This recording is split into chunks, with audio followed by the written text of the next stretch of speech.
अस्सलाम वालेकुम guys and आज हम इंशाल्लाह फार्मूलाज टाइप करने एक्सेल में फार्मूला सीखने की कोशिश करेंगे और फार्मूला के अंदर हम ये देखेंगे कि किस तरह से सेल को रेफर किया जाता है और किस तरह से हम सेल रेफरेंस यूज़ कर सकते हैं। But before going to that I just want to show you कि आप एक्सेल के फार्मूलाज को कहाँ फाइंड कर सकते हैं। तो ये आप ऊपर देख रहे होंगे फार्मूला टैब मौजूद है और यहाँ पर आपको financial formulas, logical formulas, tax formulas, date and time, lookup reference, math and triggers formulas, ये तमाम फंक्शन लाइब्रेरी यहाँ पे मौजूद है। आप यहाँ से फार्मूला को सिलेक्ट कर सकते हैं जो कि आपके इस सेल में अप्लाई हो जाएंगे। But we will not going through them कि यहाँ से हम सिलेक्शन करें, बल्कि हम बिल्कुल स्क्रैच से शुरू करेंगे ताकि आपको बेसिक समझा सकूँ मैं। ऑलराइट, सो यहाँ हम टाइप करते हैं। फार्मूला टाइप करने के लिए सबसे पहले आपको यहाँ पर टाइप करना पड़ता है इज इक्वल टू साइन। जैसे आप is equal to sign press करते हैं तो इसका मतलब ये कि आपने एक्सेल को ये कमांड दे दी कि I am going to type a formula. तो एक्सेल ये समझता है इज इक्वल टू साइन के बाद कि अब आप यहाँ पे कोई फार्मूला टाइप करेंगे। तो यहाँ अगर मेरे सामने जो ये शीट मौजूद है, इस शीट के अंदर अगर मैं आपको थोड़ा सा बता दूं कि ये प्रोडक्ट्स है मेरे पास, toys, furniture, electronic, daily item, grooming items, और ये 3 महीने की इनकी सेल्स है रुपीज़ के अंदर। यहाँ टोटल सेल्स का कॉलम जो है वो मेरे पास वैकेंट है, इसी तरह से प्रॉफिट का कॉलम वैकेंट है और इस प्रॉफिट कॉलम के अंदर मुझे 5% profit margin on each product जो है, जो भी टोटल वैल्यू आएगी, जो भी टोटल सेल्स होगी, उसका 5% मुझे यहाँ पर मेंशन करना है। एक चीज़ और मैं यहाँ पर बता दूँ आपको कि एक्सेल के अंदर डिफरेंट जो ऑपरेटर्स यूज़ होते हैं कैलकुलेशन के लिए, वो प्लस, माइनस और मल्टीप्लिकेशन एंड डिवीजन यूज़ होते हैं। प्लस माइनस के साइन तो आपको कीबोर्ड पे मिल जाएंगे। मल्टीप्लिकेशन के लिए हम यूज़ करते हैं स्टेरिक साइन और इसी तरह से डिवीजन के लिए हम यूज़ करते हैं स्लैश। ठीक है, तो ये साइन हम इंशाल्लाह आगे आने वाले फार्मूलाज में यूज़ भी कर रहे होंगे। तो यहाँ हम स्टार्ट करते हैं अपने फर्स्ट फार्मूला से, और फार्मूला टाइप करने के लिए सबसे पहले हमें यहाँ पे टाइप करना पड़ेगा इज इक्वल टू, और ये सेल एक्टिव हो चुका है और यहाँ से आगे अब मुझे यहाँ पे फार्मूला टाइप करना है। अब पहला तरीका तो ये कि मैं यहाँ पे इन 3 वैल्यूज़ को मैनुअली टाइप कर लूँ। फॉर एग्जांपल मैं यहाँ कहता हूँ 100 plus 100 plus 200 is equal to, तो ये 400 का आंसर इसने मुझे दे दिया। अब इसमें फॉल्ट क्या है? इसमें फॉल्ट ये है कि अगर यहाँ पर बाय डिफ़ॉल्ट मैंने 100 तो लिखा हुआ है, लेकिन अगर मैं यहाँ पर 200 लिखा होता तो फिर तो ये वैल्यू 500 बनती है, लेकिन यहाँ मुझे आंसर मिल रहा है 400 का। तो बेसिकली ये हमने बिल्कुल मैथमेटिकली टाइप किया है। अब हम इसको टाइप करेंगे रेफरेंस के थ्रू, सेल रेफरेंस के थ्रू। तो हम क्या करते हैं, हम दोबारा से यहाँ पे इसको डिलीट करते हैं और यहाँ दोबारा इज इक्वल टू साइन लगाते हैं और मैं ये कहता हूँ कि जो मेरी रेफरेंसिंग के लिए जो पहला सेल मेरे पास है, जो सेल एड्रेस क्या है उसका, बी कॉलम के अंदर 4th रो, यानी बी में यहाँ टाइप करूंगा, कॉलम सबसे पहले बी एंड देन उसके आगे मैं उसकी रो का नंबर टाइप करूंगा और ये उस सेल को जो कि मेरा पहला सेल है उसको सिलेक्ट कर लेगा। देन मैं यहाँ प्लस का साइन प्रेस करूंगा और मेरा जो दूसरा वैल्यू है वो है सी कॉलम में 4th रो के अंदर। तो मैंने यहाँ C4 यानी सी कॉलम और 4th रो सिलेक्ट किया। देन मैंने इसको प्लस का साइन दिया और मैंने इससे कहा कि डी कॉलम के अंदर 4th रो के अंदर मेरी तीसरी वैल्यू है और तीनों को सम कर दो, तो ये मेरे पास सम का आंसर ले आएगा। अब ये इसको अगर मैं कॉपी करता हूँ और मैं यहाँ नीचे पेस्ट करता हूँ या मैं इसको यहाँ से ही ड्रैग कर लेता हूँ, तो ये देखेंगे फर्स्ट सेल के अंदर इसने ये तीनों सेल लिए और जैसे ही इसको मैं ड्रैग करता हूँ तो आप ये देखें कि ये इसने अपने तीनों सेल चेंज कर दिए। तो बेसिकली हमने इसको जो कमांड दी थी, यानी जैसे अगर मैं लास्ट सेल की बात करूँ तो ये अपने लेफ्ट के 3 सेल सेलेक्ट कर रहा है, तो हमने इसको जो कमांड दी थी, जो इसको रेफरेंस दिया था, वो ये रेफरेंस था कि आप सबसे पहला काम ये करो कि अपने लेफ्ट पे 2 कॉलम छोड़ के जो तीसरा कॉलम है, वो तीसरा सेल यानी 2 सेल छोड़ के तीसरे सेल को सिलेक्ट करो, उसमें सम कर दो तो second cell of your left and then sum कर दो first cell of your left.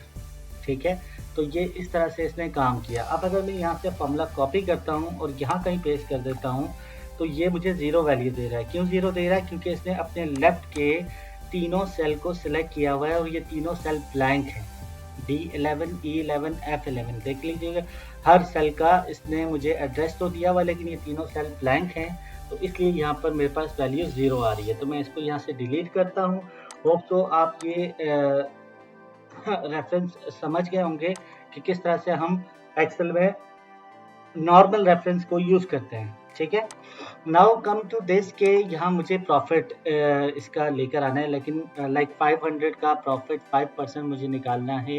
तो अगर वैसे मैं फिगर तो इजी है, तो अगर मैं 500 का 1% निकालता हूँ दैट इज 5, तो मल्टीप्लाई बाय 5, तो ये 25 आंसर आना चाहिए। लेकिन इसका अब चूंकि हम मैथमेटिकली कर रहे हैं, तो मैं क्या करता हूँ, मैं यहाँ एक फार्मूला टाइप करता हूँ। मैं कहता हूँ इज इक्वल टू E4 यानी कि ये 500। अच्छा, इसको E4 लिखने की भी जरूरत नहीं है, हम यहाँ पर इज इक्वल टू का साइन प्रेस करें और मैं अपना कर्सर यहाँ लाकर इसको क्लिक करता हूँ। तो जैसे ही मैं क्लिक करता हूँ तो ये E4 ही सिलेक्ट करेगा। यानी आप चाहें तो इस फॉर्मूला को डिलीट करके is equal to this plus this plus this, यानी क्लिक के थ्रू भी सेम फॉर्मूला टाइप कर सकते हैं। Again back to the profit, अब यहाँ पे इज इक्वल टू का साइन प्रेस करते हैं। मैं कहता हूँ कि यार E4 को मल्टीप्लिकेशन के लिए मैंने साइन यूज किया आपका स्टेरिक साइन, और E4 को मल्टीप्लाई करना है मुझे 5% से, यानी I2 से। तो मैं यहाँ पे क्लिक कर दिया। अब ये E4 को I2 से मल्टीप्लाई कर रहा है, और इसके बाद जो आंसर आएगा that would be my profit, and that is in this case that is 25।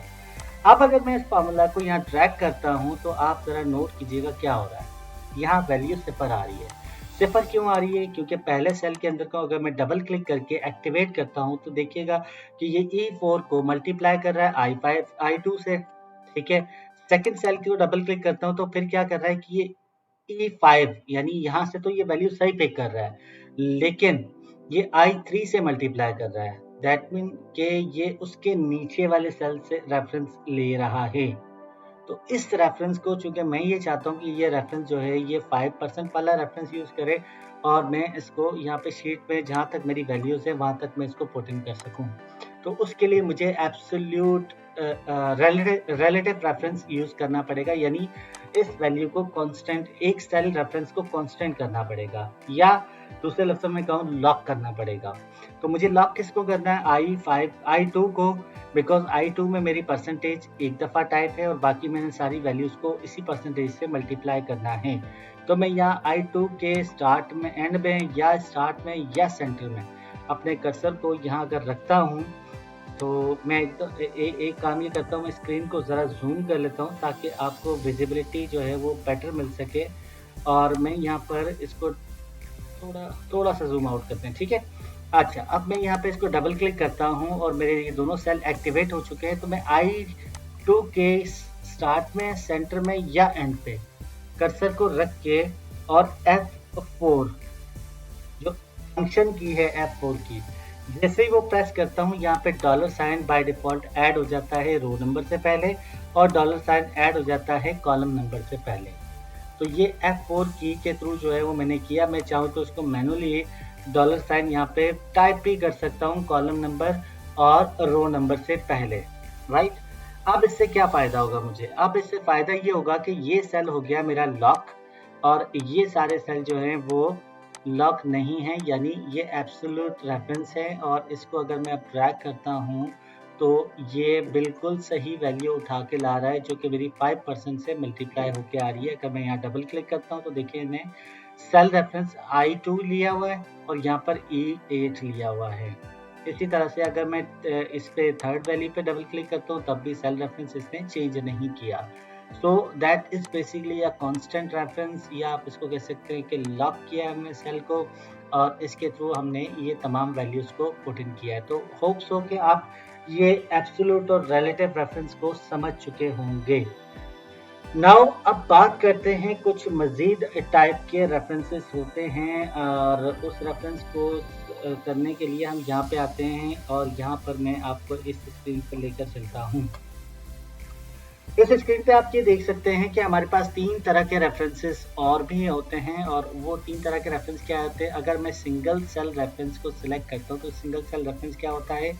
A1, यानी कॉलम A, आप मेरे कर्सर को फॉलो कीजिएगा, कॉलम A की रो 1, ठीक है, कॉलम ए रो 1। तो यहाँ पर मैंने एक सेल सेलेक्ट किया तो ये सिंगल सेल रेफरेंस कहलाएगा। अगर मैं इस कंटिन्यूएशन में कोई टेबल या कोई पर्टिकुलर कॉलम या कोई पर्टिकुलर रो कंटिन्यूएशन में सिलेक्ट करूंगा तो ये क्या करता है, ये A1 और दरमियान में ये कॉलन का साइन जो है वो उसको ले आता है, या आपको अगर नहीं लेकर आता तो आपने यहाँ पे टाइप करना होता है, इसको एरे रेफरेंस कहते हैं।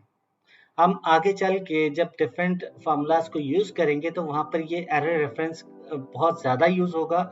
सो इसको ध्यान में रखिएगा कि इस एरे रेफरेंस का मतलब क्या है। A1 से लेकर C4 तक, ये A1 से लेकर C4 तक का ये पूरा एरिया इन्होंने सेलेक्ट किया हुआ है, इसको कहते हैं पूरा एक एरे।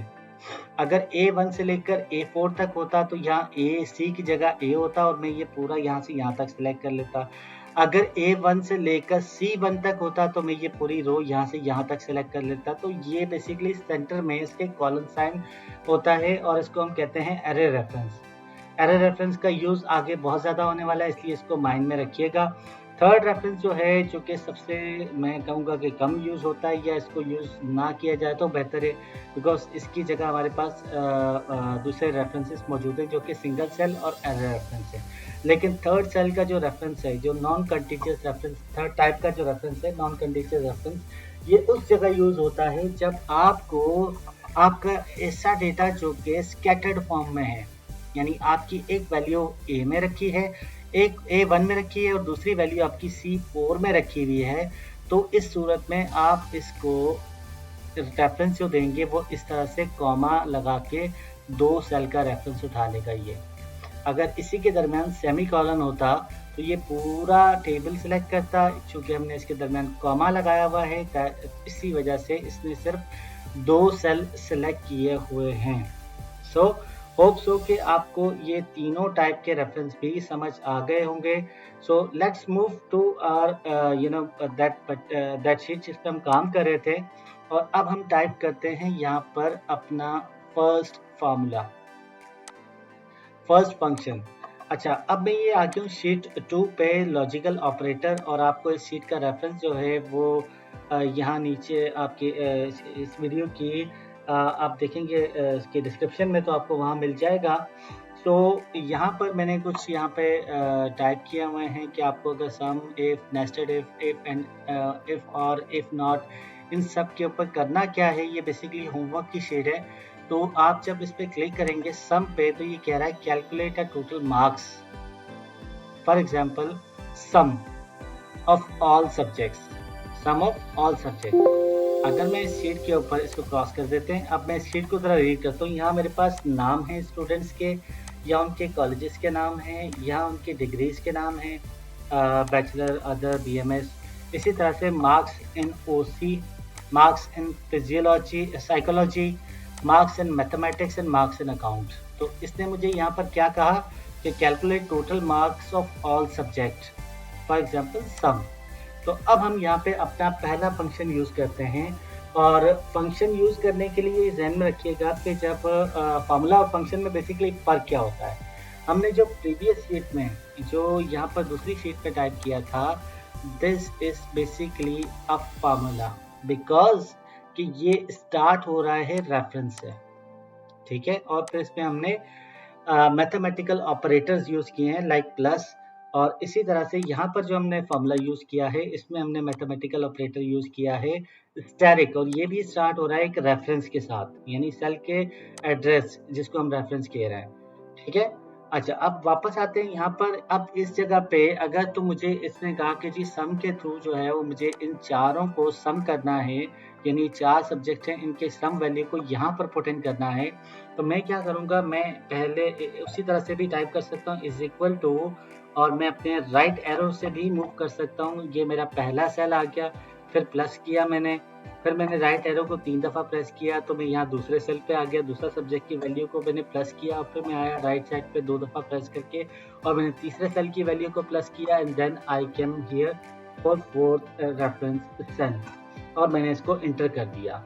अब ये इसका आंसर आ गया मेरे पास 229, ऑलराइट। तो एक तो ये तरीका है जो कि मैथमेटिकल है और ये फॉर्मूला कहलाता है, ठीक है। नाउ कम्स टू दिस कि इसके लिए हमारे पास एक्सेल में एक बिल्ट इन फंक्शन है, बिल्ट इन फंक्शन। मैं आपको बता रहा था फॉर्मूला और फंक्शन का डिफरेंस। फॉर्मूला हमेशा स्टार्ट होता है सेल रेफरेंस से और फंक्शन हमेशा स्टार्ट होता है किसी बिल्ट इन फंक्शन के नाम से। तो यहाँ जो हम फंक्शन यूज करने लगे हैं that is basically a sum function, ठीक है। सो मैं यहाँ पे टाइप करता हूँ इज इक्वल टू, और जैसे ही मैं फंक्शन टाइप करूंगा सम SUM, यहाँ आप नीचे देखेंगे ये मुझे जो है वो डिफरेंट फॉर्मूलाज के नाम दे रहा है, डिफरेंट फंक्शंस के नाम दे रहा है। तो चूंकि मैंने सम अपने पास टाइप कर लिया है और ये सम है, और अगर मुझे कोई और फॉर्मूला चाहिए होगा तो मैं अपने एरो की से यहाँ डाउनवर्ड और अपवर्ड मूव कर सकता हूँ, लेकिन चूंकि मुझे सम यूज करना है, अब यहाँ पर मैंने टैब यूज करना है। जैसे ही मैं टैब यूज करूंगा तो ये एक ब्रैकेट ओपन कर देगा। याद रखिएगा एक्सेल के जितने भी फंक्शंस हैं जो नाम के साथ मौजूद होते हैं उनके नाम के फौरन बाद ब्रैकेट ओपन होता है, और ब्रैकेट ओपन होने के बाद हम उसके आगे कुछ वैल्यूज या रेफरेंस को यूज किया जाता है या हम करते हैं। ऑलराइट, ये जो वैल्यूज या रेफरेंस को यूज किया जाता है ये हर फंक्शन के अंदर एक्सेल आपको खुद बताता है कि उसका सिंटेक्स क्या है। सिंटेक्स बेसिकली क्या होता है, SYNTAX, इसको सिंटेक्स को हम कहते हैं कि उस फॉर्मूले की जो वैल्यूज पुट इन होंगी उसका क्या तरीकाकार होगा, ये कहलाता है सिंटेक्स। हमने अगर सम यहाँ पे टाइप किया हुआ है इज इक्वल टू सम और यहाँ पे ब्रैकेट ओपन, याद रखिएगा फॉर्मूला टाइप करने के लिए पहला जो रूल है that is equal to sign, और जो दूसरा रूल है आपने फंक्शन टाइप करने के बाद ब्रैकेट ओपन करनी है एंड देन उसका पूरा सिंटेक्स टाइप करने के बाद ब्रैकेट क्लोज करके इंटर करना है। सो आपका ये फंक्शन टाइप होगा। अच्छा, अब हम बात करते हैं एक्सेल के इस फंक्शन के ये जो सिंटेक्स है वो क्या है। ये कह रहा है number 1 and then comma press करो, फिर नंबर 2 और सो ऑन, फिर कोमा प्रेस करते हुए नंबर 3 4 5 6 और जितने नंबर आपको चाहिए। तो मैं यहाँ से पहले इस सेल पे आता हूँ और इसको क्लिक करता हूँ, ये मेरा पहला रेफरेंस सेल क्लिक हो गया। देन मैंने यहाँ कोमा प्रेस किया और मैंने दूसरा रेफरेंस सेल क्लिक कर दिया। देन मैंने कोमा प्रेस किया, मैंने यहाँ तीसरा रेफरेंस सेल ले लिया और फिर मैंने कोमा प्रेस किया और मैंने यहाँ चौथा रेफरेंस सेल लिया और यहाँ से मैंने ब्रैकेट क्लोज कर दिया और मैंने इंटर कर दिया। देखिए मेरे पास आंसर सेम आ गया, लेकिन ये फंक्शन के थ्रू आया, फायदा कुछ नहीं, इसके अंदर भी मैंने रेफरेंस उसी तरह से यूज किया है। सो मैं ये करता हूँ, मैं इसको डिलीट कर देता हूँ। मैं आपको ये बता रहा था कि बेसिकली हमने अभी रेफरेंस की टाइप सीखी थी, आपको मैं उसी शीट पर लेकर जा रहा हूँ। आप ये देखें कि अगर आपको अगर आपका डेटा कंटिन्यूअस नहीं है तो आप यहाँ पे कॉमा के साथ रेफरेंस यूज करेंगे, लेकिन अगर आपका डेटा कंटिन्यूएशन में है तो आप इसमें सेमीकोलन का इस्तेमाल कर सकते हैं और आप इजीली इसको यूज कर सकते हैं। तो मैं अब जहाँ जाके सेमीकोलन का इस्तेमाल करने लगा हूँ। तो सेमीकोलन का इस्तेमाल कैसे करते हैं, अगेन मैं यहाँ टाइप करता हूँ इज इक्वल टू सम, और मैं यहाँ पर अब इस बार मैं टैब प्रेस नहीं कर रहा बल्कि ब्रैकेट ओपन कर रहा हूँ। ठीक है, दोनों तरीकों से आपका फॉर्मूला टाइप हो सकता है। अब मैं क्या कर रहा हूँ कि मैं यहाँ पर इस सेल पे क्लिक कर रहा हूँ D10 पे, ठीक है, और यहाँ कॉलन साइन प्रेस करता हूँ तो ये देखिए कि इसने रेंज लेना शुरू कर दिया है। अब एक तरीका तो ये है कि मैं यहाँ पे G10 तक मेरी वैल्यू कंटिन्यूअस है, तो मैं यहाँ G10 पे जैसे ही क्लिक करूँगा तो इसने ये पूरी रेंज एक साथ सेलेक्ट कर ली। और आप नोट करें कि ये जो रेफरेंस आ रहा है D10 से G10, ये आपका एरे रेफरेंस का एक एग्जाम्पल है, ठीक है। और मैं इसकी ब्रैकेट क्लोज करता हूँ, मैं इंटर कर देता हूँ, तो ये 229 का मुझे आंसर दे रहा है। बिल्कुल करेक्ट आंसर है। नाउ हम इसको एक और तरीके से देखते हैं। मैं अगेन यहाँ पे is equal to sum bracket open, और अब मैं राइट एरो के साथ मूव कर रहा हूँ। मैं राइट एरो के साथ मूव कर रहा हूँ। मैंने यहाँ पे एरो के साथ यहाँ पे आया D10 पे एंड देन मैंने शिफ्ट बटन प्रेस किया और मैंने सॉरी लेफ्ट एरो के साथ मैं यहाँ D10 पे आया और मैंने शिफ्ट बटन के साथ राइट एरो प्रेस किया 4 दफ़ा, और ये मेरा पूरा एक रो सेलेक्ट हो गई जो D10 से लेकर G10 तक इसने मुझे यहाँ पर बाय डिफॉल्ट सिलेक्शन दे दिया। मैंने एंटर किया, 229 आ गया। इसका एक और तरीका भी है, वो क्या है, उसके लिए हम इज इक्वल टू टाइप करते हैं और सम यहाँ पे टाइप करते हैं, ब्रैकेट ओपन करते हैं और मैं यहाँ पर कर्सर के थ्रू यहाँ से ड्रैग कर लेता हूँ वैल्यूज को। तब भी मुझे सेम एरे मिल जाएगा। So this was about sum function. I hope so आपको सम का फंक्शन मिल गया होगा। अगर मेरे पास ऑप्शन ये होता कि मुझे ये 3-4 कॉलम, इस एक कॉलम, इस 4 कॉलम के बजाय मुझे इस तरह से सम करना होता, सम और ये सारी वैल्यूज़ को सम करना होता, तो मैं इसी तरह से ड्रैग करके और एंटर करता हूँ, ये मुझे इसका टोटल बता देगा। राइट, बट हमारी रिक्वायरमेंट क्या है, हम रिक्वायरमेंट के ऊपर बेस करते हैं। रिक्वायरमेंट के हिसाब से हमने ये चारों कॉलम लिया और मैंने इसको इंटर कर दिया। अब ये देखिए मैंने ब्रैकेट क्लोज नहीं किया और इंटर कर रहा हूँ, ठीक है। तो Excel by default bracket close करता है। कुछ फॉर्मूलाज के अंदर आपको एक एरर मैसेज आता है, या वो आपको बता रहा होता है कि आपने ब्रैकेट क्लोज नहीं किया, kindly should I close it for you, तो आप उसको यस कर सकते हैं। नाउ अब मैं इसको 229 को, चूँकि मेरे पास ये 229 के अंदर जो फॉर्मूला टाइप है that is D10 to G10, और मैंने इसमें रेफरेंसिंग को लॉक नहीं किया हुआ बल्कि ओपन रखा हुआ। तो दैट मीन कि अगर मैं फॉर्मूला को यहाँ से ड्रैग करूँगा तो ये नीचे के सेल पे भी पेस्ट हो जाएगा। लाइक अब यहाँ से ये D13 to G13 ले रहा है, इसी तरह से मैं इससे नीचे वाले सेल पे जाता हूँ तो ये D14 से G14 तक ले रहा है। तो ये कंटिन्यूअसली तब तक जाएगा जब मैं यहाँ पे डबल क्लिक करूँगा, और ये लास्ट रो तक जाने के लिए मैंने शॉर्टकट की बताई थी आपको, कंट्रोल डाउन एरो। तो ये 358 रिकॉर्ड्स तक ये सम इसी तरह से आ रहा है। अगर मैं इसको एडिट करूं, तो एडिट करने के लिए जो शॉर्टकट की है फार्मूला को, एक तो आप फार्मूला सेल पे डबल क्लिक करके इसको एडिट कर सकते हैं। दूसरा आपके पास जो शॉर्टकट है दैट इज F2। अगर आप सिस्टम पे काम कर रहे हैं तो F2, और अगर आप लैपटॉप पे हैं तो कुछ लैपटॉप्स के अंदर आपको फंक्शन की के साथ F2 प्रेस करना होता है, तो आपका ये फार्मूला जो है वो ओपन हो जाता है और आपको पता चल जाता है कि आपकी रेंज यहाँ पर कहाँ से कहाँ तक ली गई है। तो that was all about sum. हमने आज की क्लास में, थोड़ी सी लंबी क्लास हो गई, थोड़ी सी लंबी वीडियो हो गई है, और इसमें हमने जो सीखा है वो ये सीखा है कि सबसे पहले कि फार्मूला रेफरेंसेस, एब्सोल्यूट रेफरेंस और रिलेटिव रेफरेंस में बेसिकली डिफरेंस क्या है। एंड देन उसके बाद हमने जो है जो 3 तरह के और रेफरेंसेस सीखे थे, उसमें हमने ये देखा था कि सिंगल रेफरेंस सेल क्या होता है, एरर रेफरेंस क्या होता है, नॉन कंटीजियस रेफरेंस क्या होता है। एंड देन उसके बाद फिर हमने बात की थी ये कि किस तरह से हम जो है एक फार्मूला टाइप कर सकते हैं, और एक फार्मूला के अंदर हम किस तरह से वैल्यूज़ को लॉक कर सकते हैं, जो कि हमने यहाँ पे प्रॉफिट वैल्यू को लॉक करके देखा था, ठीक है।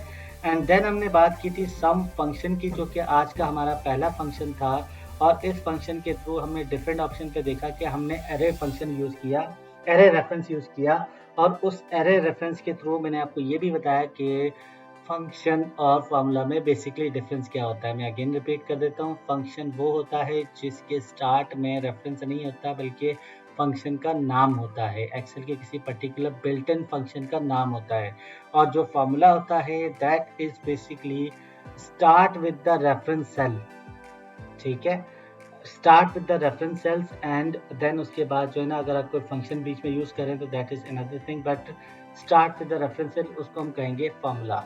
Alright, so that was all about guys. और अगर आपको वीडियो पसंद आ रही हो तो लाइक कीजिएगा, और इसी तरह से चैनल को सब्सक्राइब कर दीजिएगा। हम नेक्स्ट क्लास के अंदर ये बाकी के जो फंक्शन हैं, इफ, नेस्टेड इफ एंड, और not, even a lot more functions are there, so be ready.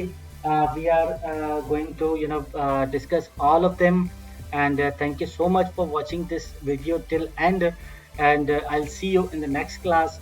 Thank you so much. See you. Tata. Bye bye.